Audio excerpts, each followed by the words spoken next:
And now, it's time for another Dice Tower review with Tom Vasel. Hey folks, today we're taking a look at Homeland, the game. Now this is based on a very popular TV show and about espionage. And this game here is a licensed game based on that property, which normally would make me think, I don't know, but this is by Gale Force 9, and they have shown through previous games like Spartacus and Firefly and WWE Wrestling that they know how to take licenses and work with them. Now, I've never seen this show. I might watch it at some point, but I haven't seen it. But I knew it was a show about the CIA and spies and all that jazz, so I was curious to see that that's a cool theme for a game. Does this work? Let's find out.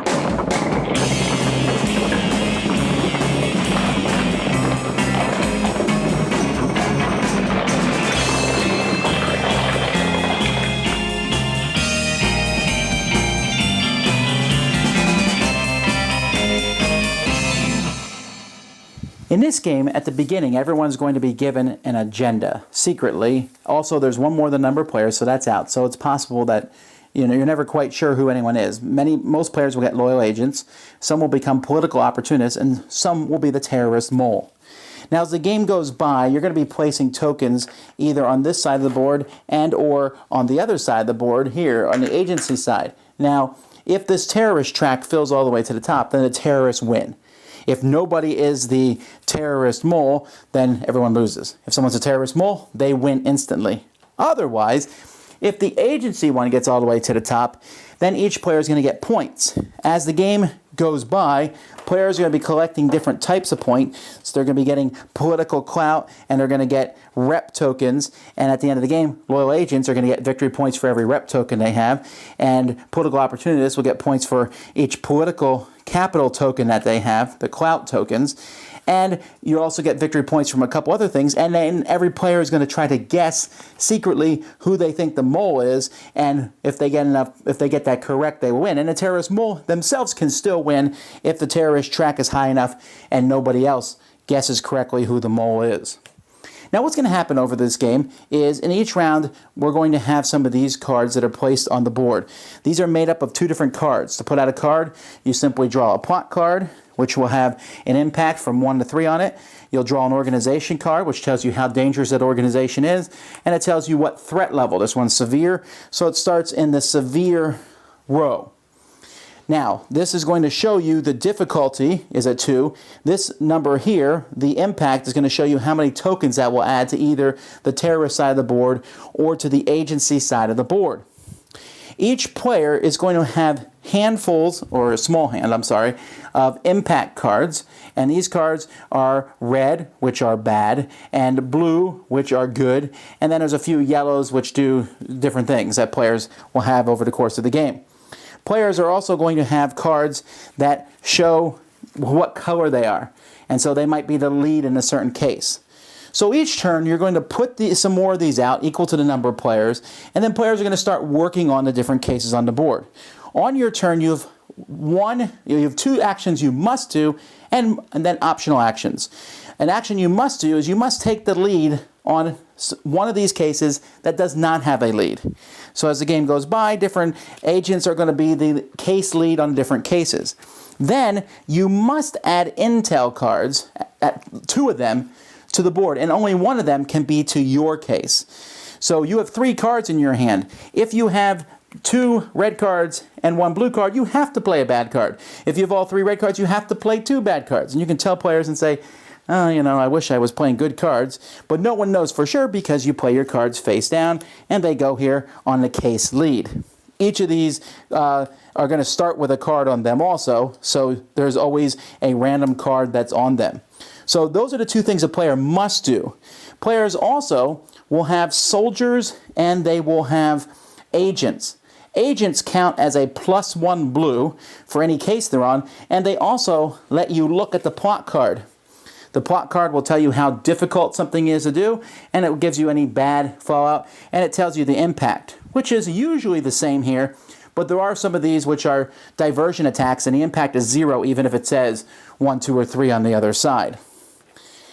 If you put a soldier down, you can look at all the intel cards that have played so far, which is great, but then you're forced to add another random one there. You're attracting attention in that area.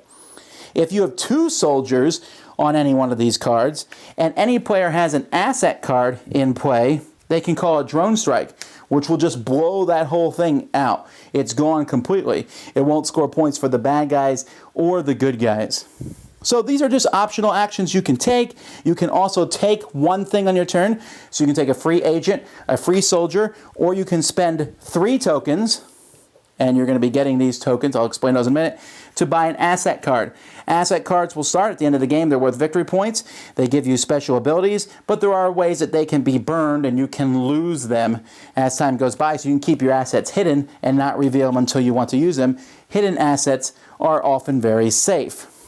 And then finally, you can sell a card from your hand for the tokens on the bottom. So I can get rid of this Jihad card, which is 9. You don't want to be playing this one anyway, for 3 tokens. This one here, I can get rid of a good card, but it gives me a political clout token.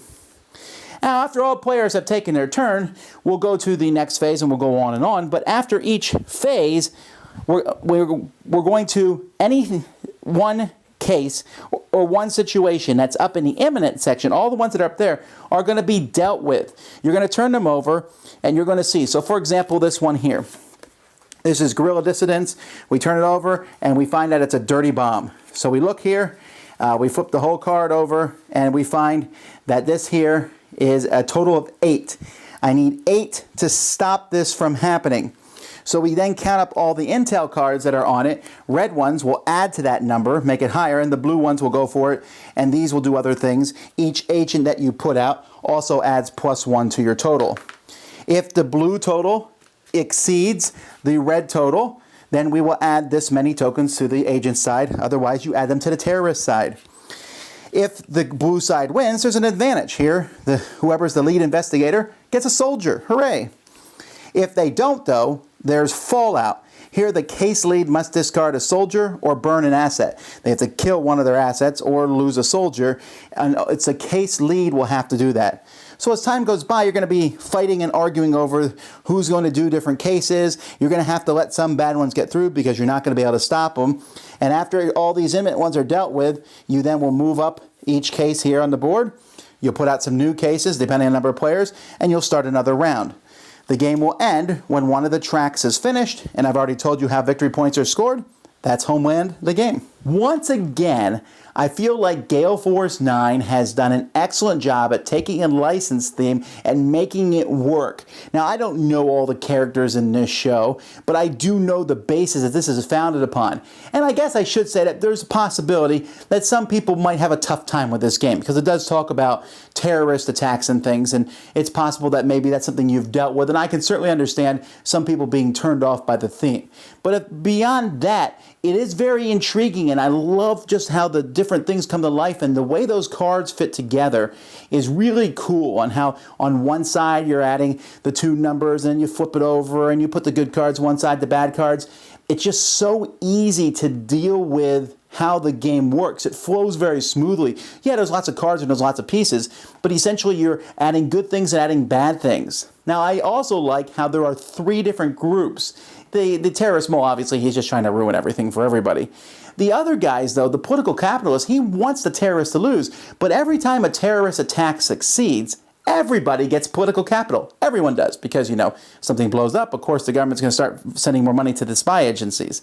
So these government guys, they want some terrorist attacks to succeed because that gives them more of that political capital, but they don't want too much because then the terrorist mole will win. So that does add a good balance to the game. As the game goes by, these different plots are going to just swarm all over the board. You'll never be able to stop all of them. So you have to decide which ones you will stop to do well. In fact, this reminded me a little bit of the Shadows over Camelot game with the fight for the Holy Grail, except here you got a couple players who are really actively trying to make that not do so well, or just misplay of cards, or you don't have enough information, and knowing where to put those agents and the soldiers and working together while not quite trusting everyone. I like it. I like at the end of the game, you vote secretly who the terrorist is. You get points if you're right. You lose points if you're wrong. If you're not sure, you don't have to vote, but then you just don't get any points, good or bad. And the whole game just comes together. It feels like another game that I like a lot, Battlestar Galactica, except this one is a shorter version of that. This one flows faster and smoother. Now, I know there's Battlestar Galactica Express, which was reprinted as Dark Moon, I can get into the theme of this game, Homeland, better than that one. Not to mention this one has really nice components, looks really flashy, but this one just seemed to just flow and fit together as we're trying to figure out who the terrorist is, as we try to all desperately stop the plots, because it's a lot harder than you think.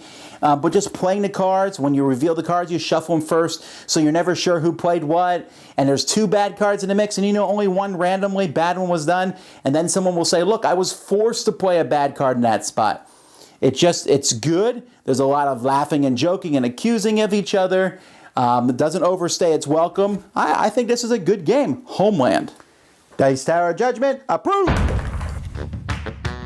Thanks so much for watching the Dice Tower videos. Find more great videos and reviews, as well as our top-rated audio podcast at Dicetower.com.